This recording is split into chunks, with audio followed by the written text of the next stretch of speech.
Welcome to Drinks in the Library, the only library where drinks aren't just allowed, they are required. I'm your librarian host, Gigi Howard, and each episode I'll be interviewing a guest about a much-loved book that we will be pairing with a drink for you to enjoy along with us or consider for your next book club meetup. As always, stay curious and support your local library.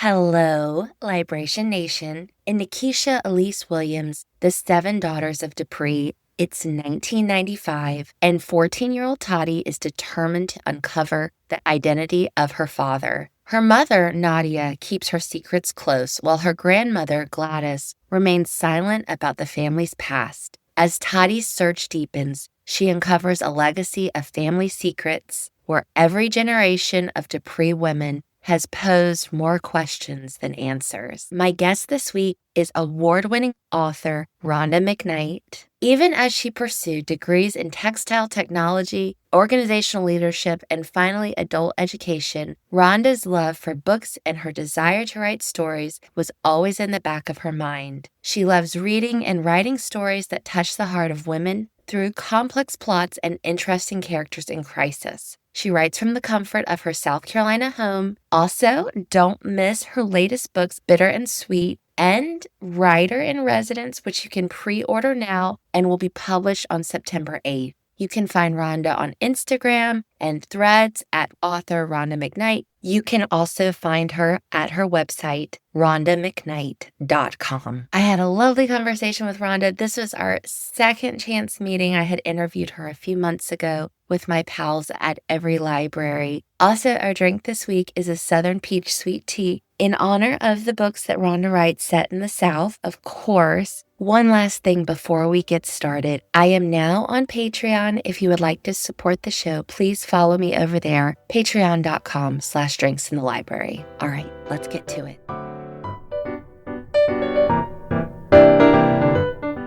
There we are. That's how we know we begin. All right, Rhonda, I feel like you and I are like old friends at this point. This is the second time I've interviewed you. I interviewed you for Every Library a few months ago, and I'm just so glad to connect with you again. Yes, and that was a great experience. So I've been looking forward to this interview today and excited to talk about this book and always excited to talk about books. Absolutely, yes. So we are talking about The Seven Daughters of Dupree. It is by Nikesha Elise Williams. And I always ask, I know it's a new book, but who were you when you picked this one up? You know, I actually do have a really good answer for this question because I've listened to some of your other podcasts, and I know sometimes people are reading books that they read as children or they've read in college or whatever. And so this book is very new. But I was in a place when I read this book. I received an advanced review copy from Nikesha at a literary event back in September. And I wasn't able to read it because I was finishing up my own novel that comes out in September and working on my edits. And I only read thrillers when I'm writing because it's a different genre. But my 60th birthday was February 6th. Yay. And yay, right? And so I had been spending the month of January, like leading up to my birthday, being very intentional about journaling daily, my thoughts about my life, motherhood, my writing, and just my thoughts about being a woman. And I've noticed that the older I've gotten, the more I've cared about women's rights and feminist issues. Certainly should have been at the forefront of my mind, I think, my whole life. But I think that there were misogynistic, I'll say, influences that sort of othered me in terms of how I thought about myself and my role. And so that's been changing, for the last 10 years as I think literature has helped and just life has helped. And developing those really deep bonds with women and having really intentional conversations about the things that we need and the things that are, missing from our lives. Some of the things that are oppressing us, I think politics and some of the things that are happening in our country spur some of that. So I was journaling. And so this book came out on January 27th. And I was determined because I knew that it was feminist literature and I thought 7 generations of women, surely I will learn something because I was determined to finish reading it for my birthday. So I was in a place of sitting with myself and trying to get to clarity on who Rhonda was before my birthday. Oh my gosh. It's so impressive that you're doing that. It's hard work, I know. Do you want to share who is Rhonda now that you've gotten out of this experience? I'm curious. I think that I am someone who is evolving. I feel like in a lot of ways, I'm still behind the curve. There are a lot of books that I would like to read. I would like to learn more. I'm a fan of women who, now that I'm writing more women's fiction than romance. I am, as you begin to write women's fiction, for me, I sit in women's stories, in women's traumas, and women's purposes or wanting purpose. And my current novels are about identity. And so I think that in exploring that with my characters, I've been exploring it for myself, because I think identity is a thing that women can struggle with forever. Yeah. And I spent the weekend with some teenagers. My son is graduating from high school this year. Aww. And so they got together and they did pictures in the park. And so after the pictures, we went out to dinner. And, so the few adults that came that we're not really chaperoning, but our kids don't drive. So we're there with them. And so they were at the other end of the table. And I don't have girls. I just have 2 sons. And sometimes I watch young women and I see the insecurity. I see the not knowing who they are, wanting to fit in, being so overly conscious of every word, of their appearance, of everything. And so I think that I love that I'm not in that place. Yeah. But I also love telling stories about women who are in that place. And by the end of the book, they're in another place. They've evolved a bit. And so I hope that answers the question. Yeah, for sure. I think you and I talked about this last time too. Specifically, I think we talked about getting older and age and how you really start to learn more about yourself and who you are. And that's beautiful. And I think sometimes you have more time when your kids are older, because I have a 34-year-old and so I'm done. I'm not done. You're never done with your kids. But I think as you get older, you even may have more time. There's not the making of the lunches and sitting in the carpool line and all the things that we do as moms that, sometimes keep us from really having the time to process and think. Yeah, absolutely.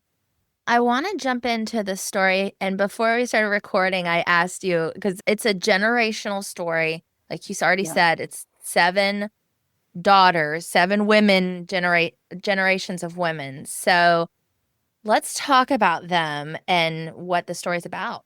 Okay. So the story is about a family of women who have family trauma and a lot of secrets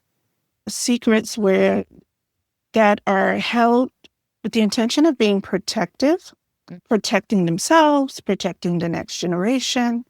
Sometimes I think parents don't always want to tell stories because they don't want their kids to know what they did wrong or where they had trauma and where they had bad experiences. The kid is going to inherit it if they have the truth. But what we really do is when we don't have the truth, we inherit lies.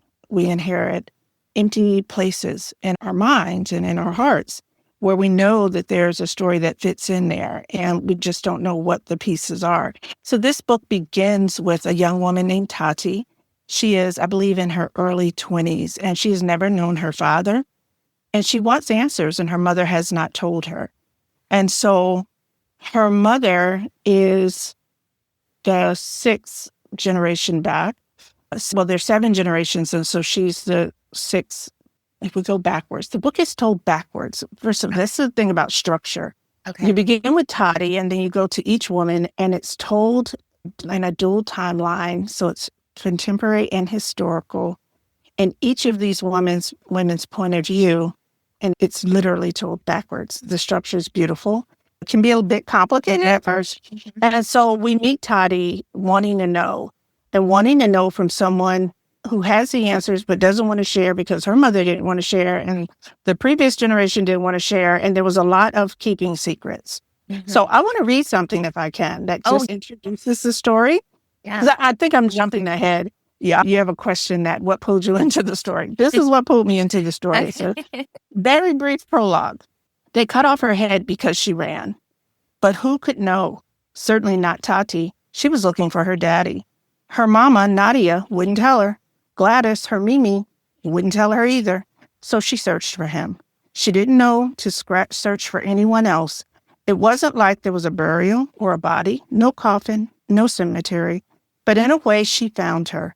In fact, she found them all, including her daddy, and the kitchen table whisperings and the basement murmurings where her mother used a hot comb to press out her hair every Saturday night. So the first line of this book is, they cut off her head because she ran. And so... Yeah, you see my face. Yeah, first line. Okay, so I'm reading this. And so it begins with her. It literally is a story about the reader meets each character as a young woman at a turning point in her life where she encounters love.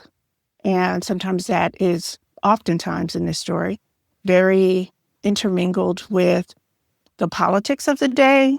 The main character in the book, or the furthest back ancestor, whose head we know was cut off, was enslaved. And so then we moved to enslavement, we moved to Reconstruction, Jim Crow. And so the lives of the women are intertwined with the history of the day. And I did not mention, this is a story of Black women, a Black family. And so there's a lot of generational trauma. There is love, but there is also tough times. Yeah. And I'm just trying to think of where to go from here if we want to talk about the characters themselves, if there's particular aspects of their experience that is part of the secrets that we learn throughout the story. Yeah, I can talk a little bit about each of the characters, or a few of the characters, I think, that maybe that I enjoyed more. Yeah. There's a character named Juby, and she is, I guess, the fourth generation N, and her story takes place during the early 1920s, I believe.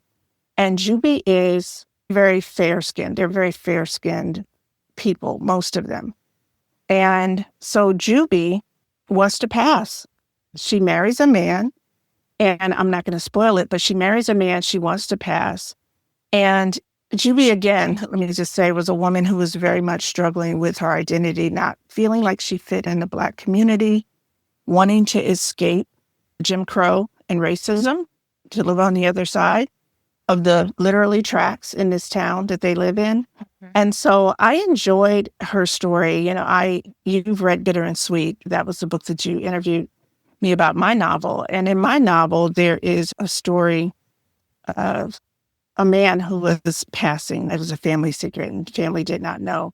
And so I've always been fascinated with that phenomenon, you know. Yeah. There are people very close to my own family here in South Carolina who have relatives that disappeared. They were very light and they passed. And one who came home for his mother's funeral, they had not seen him for 40 years. And he disappeared immediately after to go back into his life as a white man. Well, he was not a white man.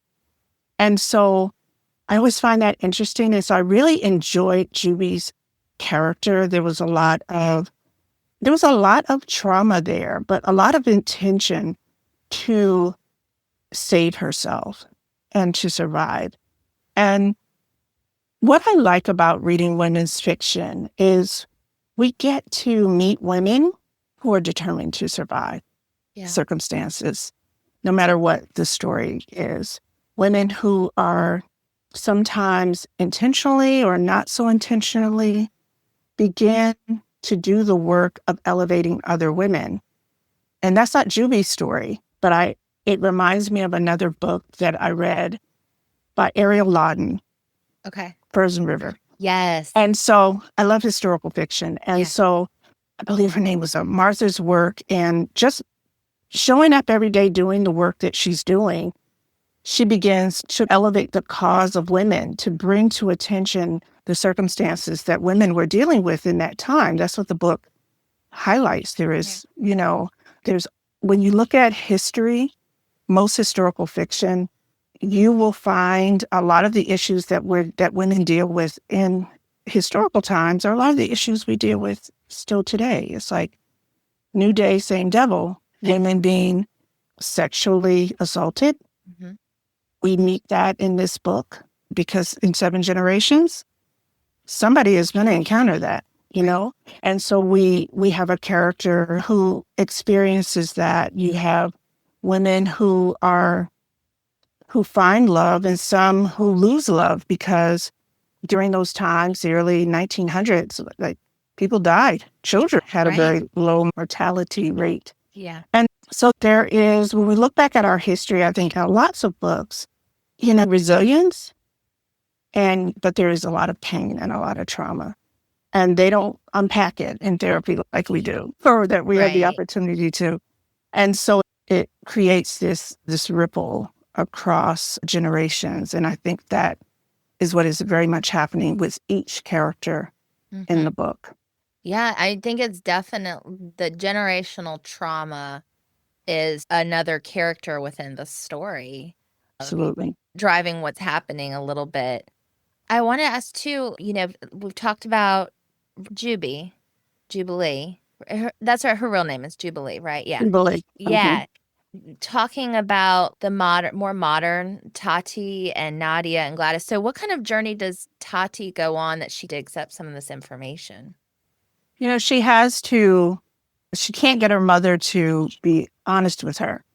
And, she asks questions. She tries to go through her grandmother. And so what she finds as she has the conversations with each woman in her searching, even leaving their home and traveling to where she believes she'll meet her father, she discovers their individual trauma.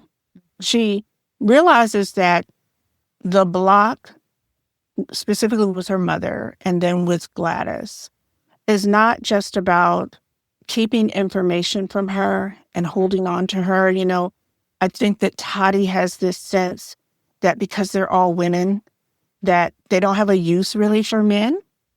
Okay. And so there have been men in the family, women have been married in the family, but there is what's called sort of a bloodline curse where none of them birth boys for 7 generations.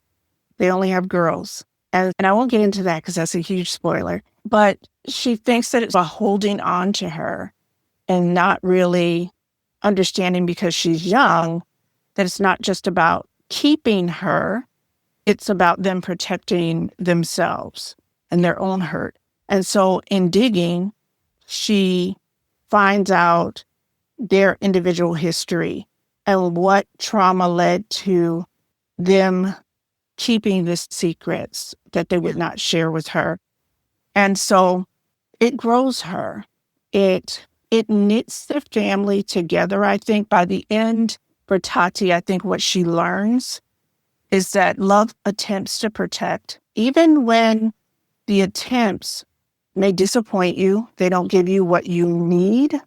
I think that she came to an understanding that there was love at the core, really love at the core, not just, I'm fighting to keep you. I don't want to share you with your dad. It wasn't that. I think that's what she believed. And so in the end, she found that, I think, sometimes mother knows best. You think, I don't want to spoil it, but you think you want to meet your daddy, and so she learns that. I think she learns to respect the journey of the women before her. I think sometimes when we're young, I know for myself, when I was in my 20s, I had a totally different view of the women in my life that my ancestors, my aunts, and even my mother. We see our parents very one-dimensionally, and as the people who serve us. Literally, that's what it is. And so I think that as we get older, Now I'm in caregiving with my parents. And so I certainly see them differently. I see them, they're telling me all these wonderful, juicy family secrets that are showing up in my books. Like who did what? And it's because I guess I'm old enough to know now, right? And Yeah. so I think that Toddy develops that respect, that level of respect, and seeing the women in more dimension much younger than most of us do. And I think that's as a result of the journey, finding her father. And finding her father, she found herself, she found her mother, she found her family history, and just had more respect for who they really were and all that they sacrificed and just trying to survive. Yeah. Yeah, I think you're 100% right. It's like when you're younger, you don't, your parents are cringe or all that stuff. But I think especially when I became a mom, I had a much deeper understanding of what that experience must have been like for them, and changes you and changes how you think. And It does, absolutely. little by little. Yeah, little by little, some days better than others, all of that good stuff. So for someone who hasn't read this story, I always like to ask, what's the vibe of the book? So that what kind of mood, if you're in a certain mood to read this, what would you say the vibe is? Yeah, so it's like I said, mentioned before, it has the structure is interesting. It's written in omniscient point of view. So I think you have to be in the mood for a serious book. It's serious literary fiction. And the vibe, I've been thinking about that question. And what's the vibe? I Does it have a vibe? It just has, and I'm going to pause here and think about this because Yeah. that's the only question that I struggled with because I don't know what the vibe is of this book. This book, Yeah. you're ready to sit down and really dig in. When I think about the vibe of this book, the writing is beautiful, very lyrical, and very intentional. It's the kind of book that makes you slow down because you've really got to sit with the words. And again, because of the structure, you have to be paying attention. It's not a story you run through. I believe it's a new classic. Okay. And I always love finding those books. It's one of those stories that I think deserves a place in conversations and in history about the legacy of Black families and Black literature and feminist literature. Mm-hmm. Yeah. So, pretty serious book. Yeah. Not a light romp. Not a light romp. I'm going to jump to the author question a little bit, and we can come back to the Okay. other. Because you said you met her, and I know you know a lot of authors. Maybe y'all are besties. I don't know. What do we know about her? Yeah. We're not actually besties. I wish we were, but we have an interesting relationship. Nikesha is a 2-time Emmy Award-winning podcaster and producer. And so I met her when I was doing an interview for her podcast. My publicist had set it up with Black and Published, which is the name of her podcast.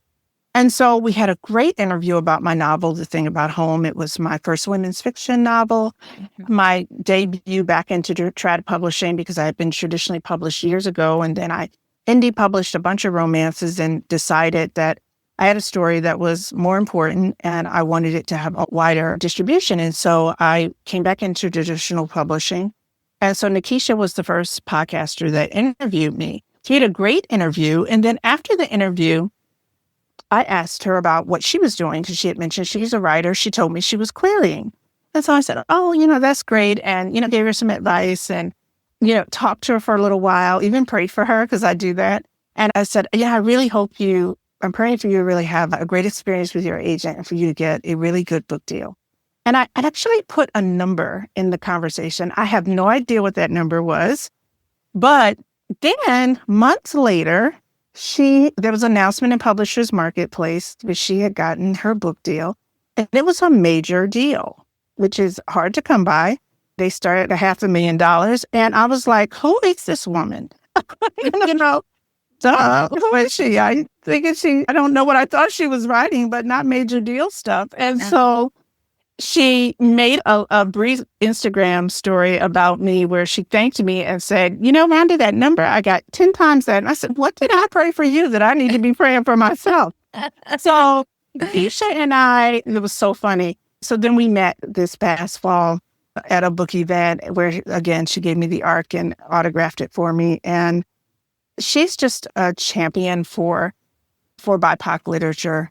She not only books, but she playwrights and poets, and just simply, she feels like a good friend. I write her back when I get her newsletter.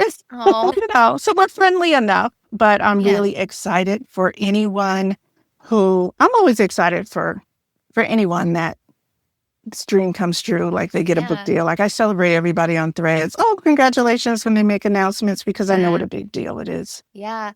What is your writing community like, that you reach out with or you go to for advice or share war stories with?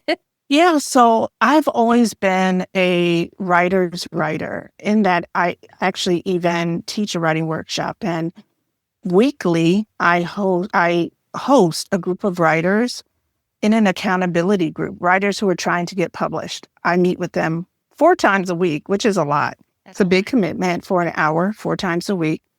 And they ask me questions about writing and about publishing. And, I shared like some of my good news and things that I don't even share out publicly yet. So and we've been together for about 2.5 years. There are about 10 of us. And so that's one of the way that I reach back and help aspiring authors, because none of them are published. A couple of them have self-published. And so I enjoy doing that. I'm a sort of a mentor.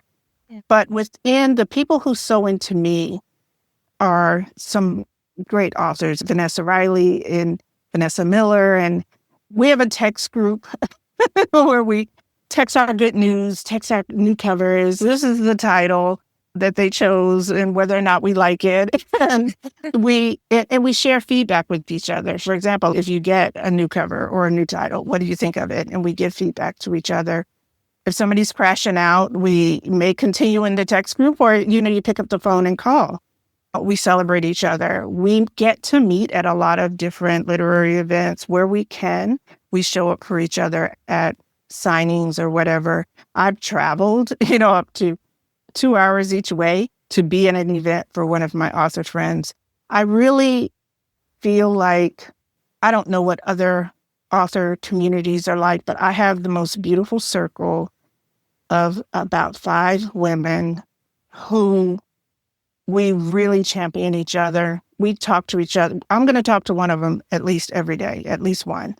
And so iron sharpens iron, and so even when someone is not doing that great, there's always someone who is. And so we can celebrate that person and pull the other person up and out of sometimes even just revision hell.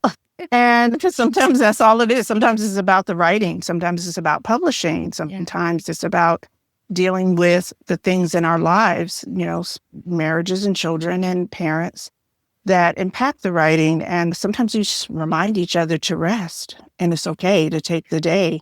It's okay to take the day and read, because reading feeds our souls also. And so I have the best community. So I've got that community. I've got the people that I'm nurturing. And then my personal mentor is Victoria Christopher Murray, who is a huge New York Times bestselling author.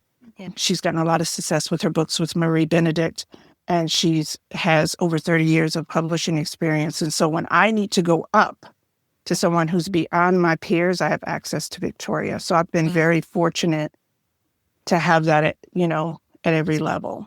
Yeah. It sounds, yours in particular sounds beautiful. I know I'm not a writer, but through doing this work, the podcast, I have met a lot, and I've been so inspired. It's creators as well, but how you need to have your tribe and how other people who are in it with you will show up for you is honestly, like you were talking about your growth at the beginning of it. I feel like I've grown because I've seen how important it is to really have those people and find community, and I've seen it, and it's amazing. Yeah. Yay. Yeah. I love hearing about that. Let's talk about your work. I know, so last time we were talking about Bitter and Sweet, and I know you've got a new one coming up. So are we allowed to talk about it? We can, a little. The Writer in Residence is up for pre-order. It is another I have been writing low country women's fiction for the last couple of years. This will be my third release. The book is set on Indesto Island and in other parts of Charleston. This is story. It's a writer's story. I wanted to write a story about a writer, and her name is Alex. And Alex is stuck. She's written 29 books, and she can't seem to write another. And so she is a writer who has severe writer's block. And what happens is she attends another author's talk and lucks up on this opportunity to be involved in this literacy center that he is involved in. And it's a literacy center that provides writing and tutoring for children from Indesto Island, children that are Gullah Geechee who are struggling with reading and writing. And so she, as a former educator, has an opportunity to come in and work with these children. And in doing that, she finds a community amongst not only the children, but a elderly Gullah cleaning woman who also resides on the property, who helps her to, as she is on this journey of finding some information about her father that her mother has withheld from her. And so by the end of the book, we have Alex. We meet a woman who is struggling with her identity, and it's her purpose. She has lost her voice, and she learns that in order to find her voice again, that she just has to trust her ability to tell a different kind of story. Okay. Yeah. Can I ask, is this at all inspired by some of the work that you've been doing recently on yourself? I think that it inspired by that. I think the inspiration for a big part of the story, because there is a DNA ancestry piece in this story, is inspired by a story that a relative of mine discovered something in a match with Ancestry. And I think there are a lot of people that are discovering things, stories that were not told correctly, because DNA does not lie. And so that was one of the inspirations for a part of the story. I think that I probably, as a writer, I shared a lot about the writing process, about publishing. And so in this book, it was very much a writer's book. And so I think it was fun for me to give readers a peek into my world. Because I always get these questions. I think all writers get them. What's it like? The deadline? How did you outline? Do you do this? Yeah. And so I got to share a lot of things that I answer when I'm on panels in the book. Okay. I got to share just a lot of our process, how we actually, sometimes we do get stuck, those moments where those long writing days where, you're writing for 3 days straight and eating the same pizza, And so I think it was a fun write for me. There is some very complicated family history, but even in sharing that, I love doing research. There's so much history in South Carolina, particularly history around land in the Gullah Geechee. And I feel like I'll never run out of those stories. And so having an opportunity to not only insert a yummy hero, which, I'm pretty good at, and a yummy hero, and then some of the Gullah Geechee history and culture. And just was fun for me. At this point, I enjoy writing, including historical bits in my story, and enjoy sharing Southern culture. I think that a lot of people love reading Southern fiction. Certainly the people who love reading Southern fiction love reading low country stories. And so I think that's a bit of me and Alex. And maybe when I read the book again, I'll see it really clearly.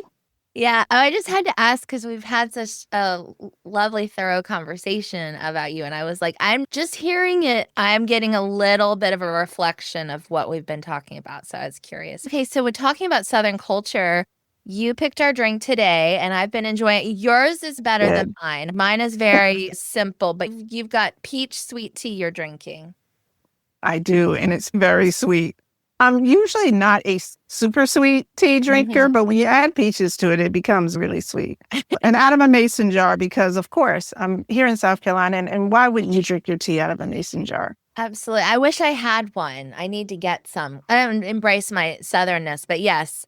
I think it's just something so refreshing about tea and, it's hot in the South. Already. Yeah, already. Oh my gosh. So today is one of the first nice days here in Virginia. So I think it was like 70 here, but I'm guessing y'all might have already gotten there. Yeah, we've been there for a couple of weeks. Oh, On and off. We're having 4 seasons in one day. yes, same But here. but that will end soon and it'll just be hot. I know. I'm ready. I'm ready for the pool to open, to be honest with you. Coming back to the Seven Daughters of Dupree, I did want to ask, who would you recommend this story for? Who would I recommend this story to? I think anyone who reads Southern fiction, historical in particular, people who enjoy literary fiction. Mm-hmm.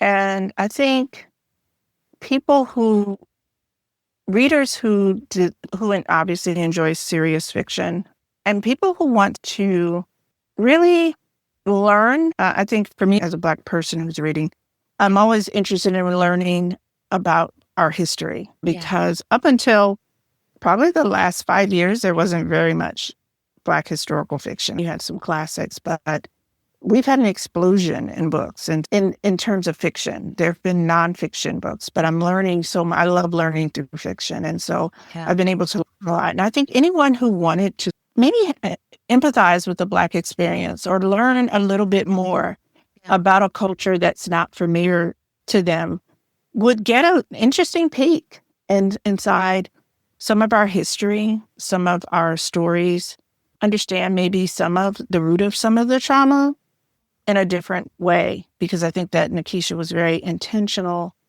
about sharing things in her own storytelling and in some very unique ways. So I think the book is while it was entertaining because it was so well written and there was so much going on that was just very interesting in the women's lives, I think it's also a book that educates. And it's also a woman's book. It's not just because I think that we are certainly more the same as women than we are different. And Absolutely. Yeah. yeah.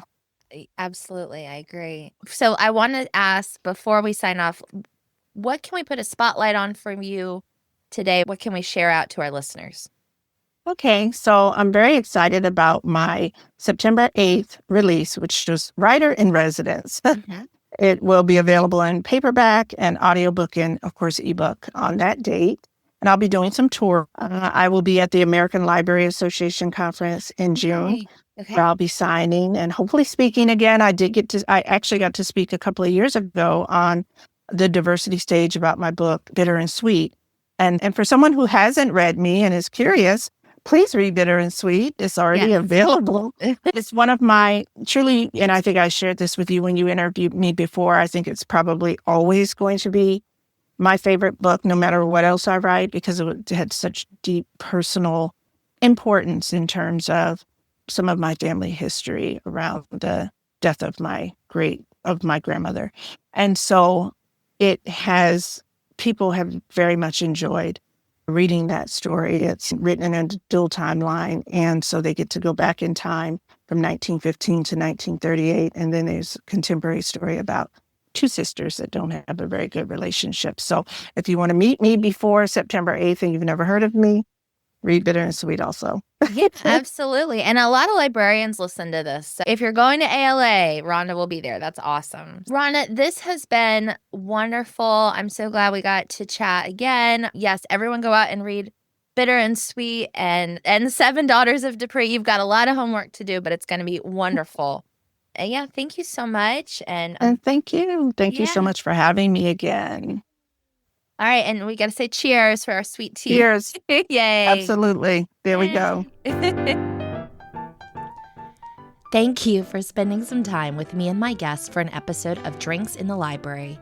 For more information about the show, you can find us on Instagram at Drinks in the Library, on the World Wide Web, drinksinthelibrary.com or shoot me an email at drinkspod@gmail.com.